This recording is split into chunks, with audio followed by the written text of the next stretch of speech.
So my next question is, how do you handle in the Nigerian environment? You know, you want to set up a food processing factory. How do you handle certifications? How do you even know what you're supposed to get certifications for? How do you know if there are associations to join? How do you navigate? Something happened to me recently, and you know what I said with logistic company, Logics, we distribute food for SMEs, and all. I kid you not, I did not know that honey needed NAFDAC until a few months ago. How? Because in my mind, honey is a natural resource. I just repackaging it. But apparently it does. It does. So in that kind of situation, it's important you research, you ask questions. Google is your friend. You know, ask people that are already in the industry. Don't just think that you do it yourself. See, one of my closest friends, part of my closest friends are people that were even in the same industry. How does that even work? I'm friends with my competitors. But because they are my friend, we bounce ideas off each other. I didn't even know that a restaurant needed council and NAFDAC approval as well. Yeah, but because that's what she runs, like she runs stores and all, I was able to get that knowledge. You get? So you ask questions, and if, for example, you know how it is in this country that sometimes you don't want to just go directly, you just look for consultants. That's okay. I need NAFDAC, I need this, I need that. So there are people that actually do that as a business. Yeah. That they will help you process all this application for you because you don't want to go through the hassle. Well, just make sure that they are legit people, shall. I mean, I've been there, done that. Just make sure. I've learned a lot. I've been through a lot. So look for those people that can help you with because food processing is basically, there's no food business you can go to that you don't need one permit or the other, because it has to do with hygiene, it has to do with making sure that it is consumable, and especially if it's a packaged product. Any packaged product requires NAFDAC. That's a staple. You cannot get away with it. I thought I could with honey, but apparently not. So it's just ask questions. Always ask questions. Don't rely on your own understanding. In fact, what I've heard you say a lot today is always you have to get outside your head. You have to be able to, take in other people's. Yes, you need to be. Because I didn't do that at the beginning. Well, I didn't do that. The best, exactly. I was fire. My idea was, oh my God, I learned expressively.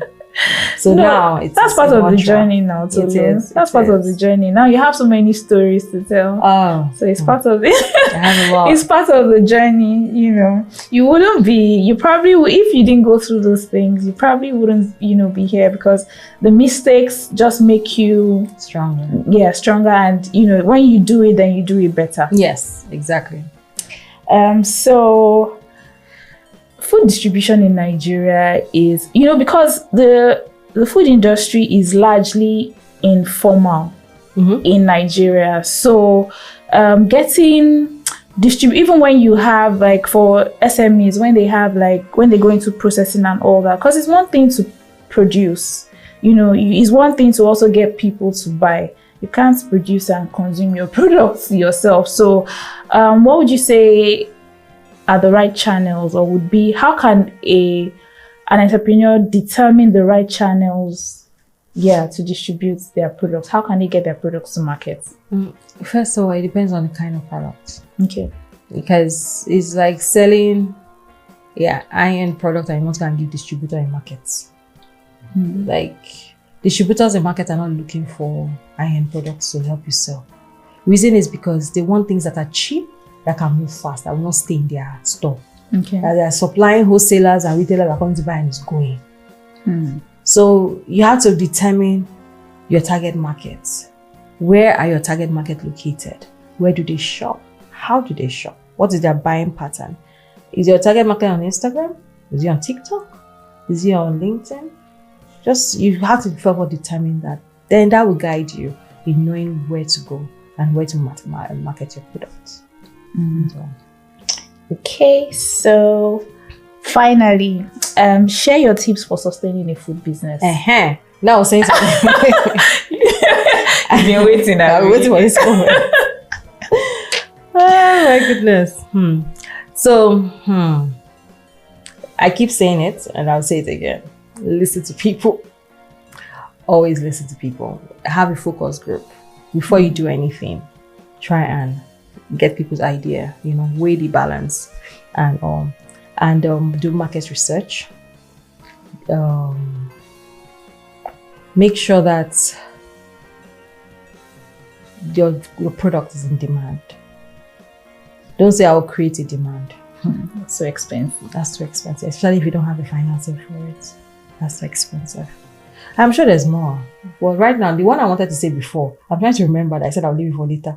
I just can't remember. I can't remember either. What were we talking about then? I can't remember either. But I know it was something that I would have loved to actually chip in, but sorry guys. Sorry. It's been so good catching up with you after what? 9-10 years? 10 years next year. Yes. 10 years next year. But I must say you've done so well. I saw your interview on CNN, Thank you. So I must say you've done so well. Yes. Well done. Thank you so much. And congratulations on Melting Moments, because those flavors, Kuli Kuli, Baba Dudu, Sisi Kwelebe, thanks. Well done there. Thank you so much. I really, really appreciate the time. Really. So that's it for this episode of Business Fix. Thank you so much for staying tuned. Please watch, like, share, and don't forget to click the subscribe button below. I'll see you soon. Bye. Bye. Thank you.